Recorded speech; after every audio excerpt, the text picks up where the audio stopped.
Hello बच्चों, welcome back to my channel.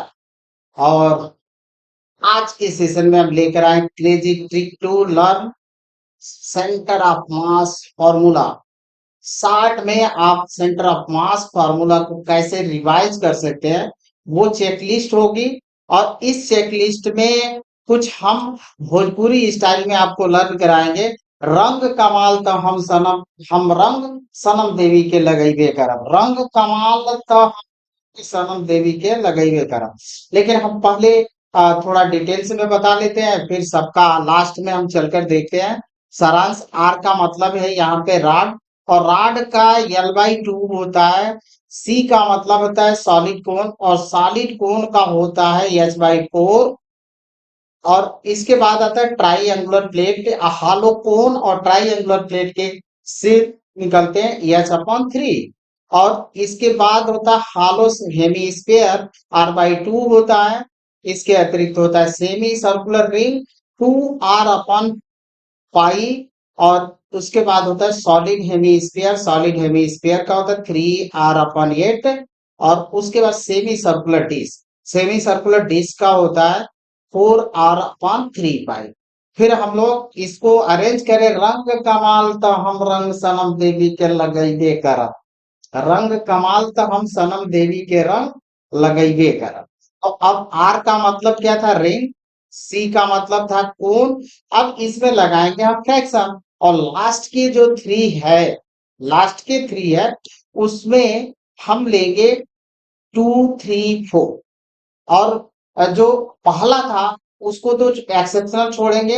अब उल्टा करके टी सी टी एच में चलेंगे। कमाल तो हम, कमाल तो हम, और रंग सनम देवी। तो उसमें दो तीन चार लगाए, इसमें चार तीन दो लगाए। और दो पहले का है तो दो हम राड का है तो वो लगा लिए। अब क्या करेंगे, जो लास्ट के थ्री है वही आपको लर्न करना है। कितना लर्न करना, पाई, पाई के बाद से एट, और एट के बाद से थ्री पाई, इतनी बातें लर्न करनी है।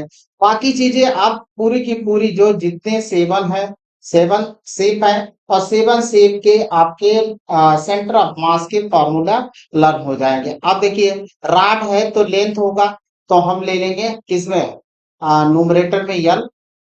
कोन है तो हाइट होगा, ट्राइएंगुलर प्लेट है तो हाइट होगा। अब यहाँ पे हेमी स्फीयर है तो रेडियस होगा। अब ये रिंग है तो रेडियस होगा। अब यहाँ पे आपका यस एंड डी डिस्क है, तो यस पर स्फीयर है तो रेडियस होगा। तो यहाँ पे बस आपका देख लीजिए, पूरे के पूरे मोमेंट ऑफ इनर्शिया के सॉरी सेंटर ऑफ मास के कॉन्सेप्ट थे वो आपके पूरे के पूरे लर्न हो गए। अब इस तरह से आप लर्न कर सकते हैं। अब कुछ और यहाँ पे लेते हैं, जो रेगुलर बॉडी होती है उनका सेंटर ऑफ मास जो होता है ज्योमेट्रिकल सेंटर होता है। जैसे स्क्वायर की बात करें तो स्क्वायर का सेंटर ऑफ मास उसका ज्योमेट्रिकल सेंटर होगा। इस स्फीयर की बात करें तो उसका सेंटर ऑफ मास जो होता है ज्योमेट्रिकल सेंटर होगा। रेक्टेंगल की बात करें तो उसका जो सेंटर ऑफ मास होगा ज्योमेट्रिकल सेंटर।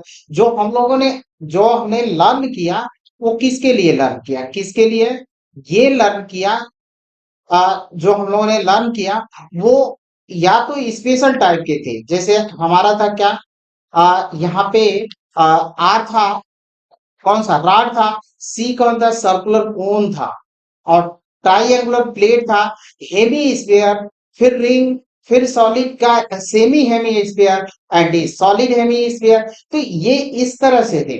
तो यानी हेमी स्फीयर तो स्पेशल टाइप थे। बाकी जो moment of centre of mass का जो कंसेप्ट है वो अगर रेगुलर शेप है तो उसका ज्योमेट्रिकल सेंटर ही सेंटर ऑफ मास होगा। तो ज्योमेट्रिकल सेंटर आपका सेंटर ऑफ मास होगा, यहां से ले लिए।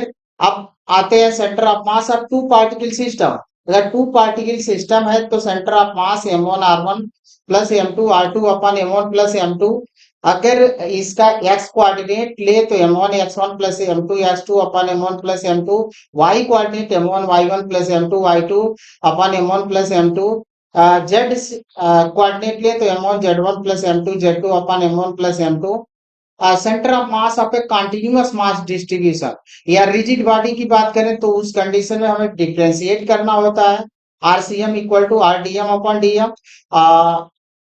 X C M X coordinate X D M upon D M integration में लगा कर करना है, Y C M integration Y D M upon D M, Z C M integration Z D M upon integration D M. ये हमारा होगा where D M, जो integration of D M होगा मास ऑफ दी बॉडी, ये होगा।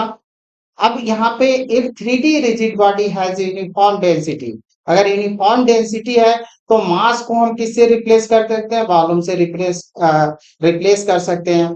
तो V1R1 plus V2R2 upon V1 plus V2, एक 2D rigid body है तो वॉल्यूम को हम रिप्लेस कर लेंगे एरिया से, तो देन हमको A1R1 plus A2R2 upon sorry ये भी हमारा ये होगा एरिया ही होगा, यहाँ पे A1 और यहाँ पे भी A2 ही होगा।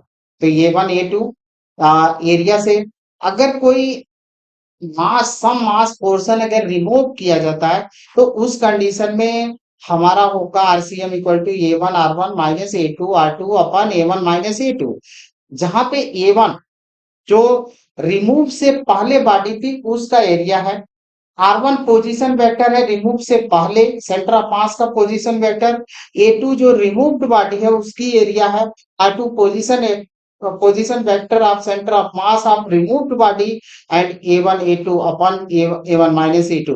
इस पर एक एग्जांपल्स लेके, और वेरी गुड एग्जांपल्स है। यहाँ पे हमारे पास एक सर्किल है और उस सर्किल में से हम जिसका रेडियस ए है और A/2 रेडियस का एक से निकाल देना, बाहर निकालना है, तो जो रिमेनिंग पार्ट है उसका सेंटर ऑफ मास हमको फाइंड करना है कि कहाँ पे होगा। तो उस कंडीशन में हम लोगों ने देखा कि एक्सीएम equal to A1 minus A2 upon A1 minus A2, where A1 जो हमारा सर्किल है होल बॉडी है उसका एरिया है x1 position vector of centre of mass of whole body, तो और A2 किसका होगा, जो हमने मास को डिस्प्लेस किया है निकाला है उसका एरिया लेना है, और x2 जो होगा उसके पोजीशन वेक्टर लेंगे सेंटर ऑफ मास का। तो यहाँ पे अगर हम देखें कि इसका रेडियस कितना है, जो हमारी सर्किल है उसका रेडियस ये है, तो ये है तो हमारे पास इसका एरिया जो निकलेगा पाई ए स्क्वायर, और इसका सेंटर यहाँ पे तो एक्स है तो 0,0, यहाँ से तो 0, एक्स कोऑर्डिनेट कितना होगा 0 माइनस। अब इस रिमूव्ड बॉडी कितना हमने निकाला है इसका, तो A/2, तो इसका जो रेडियस होगा A/2, तो एरिया जो होगी वो पाई/2 पाई ये कह लें कि पाई होगा A/2 का होल स्क्वायर, यानी पाई A स्क्वायर अपॉन 4, और इसका जो सेंटर ऑफ मास होगा वो कोऑर्डिनेट होगा A/2 कामा 0, तो x2 हमारा A/2 होगा, और नीचे पाई A स्क्वायर और फिर इसमें से पाई A स्क्वायर अपॉन 4, बस ये टर्म्स हमारा 0 हो गया। बाकी इसको हमको सिंप्लीफाई करना है, इसको सिंप्लीफाई करना है, देन हमको मिल जाएगा -A/6, और इसका जो कोऑर्डिनेट होगा सेंटर ऑफ मास का -A/6 कामा 0। आप इसको सॉल्व करना चाहते हैं तो ऐसे सॉल्व कर सकते हैं, यहाँ से हमको मिला, ऊपर मिल गया पाई A³ अपॉन 8, और नीचे हमको मिल जाएगा पाई A square upon 4, 3 pi A square upon 4। पाई ने पाई को मार दिया, यहाँ से ये कैंसिल हो गया, 4 हमारा ऊपर गया, और 4 जो होता है, और ये 4 2 को कैंसिल करेगा तो 2 आपका नीचे आ जाएगा, 2 इंटू 3 6, तो यहाँ से मिल जाएगा, ऊपर हमारा ये बच चुका नीचे 6, तो ये हमारा रिजल्ट होगा। थैंक यू स्टूडेंट, वीडियो अच्छी लगी हो तो लाइक करें, कमेंट करें, शेयर करें।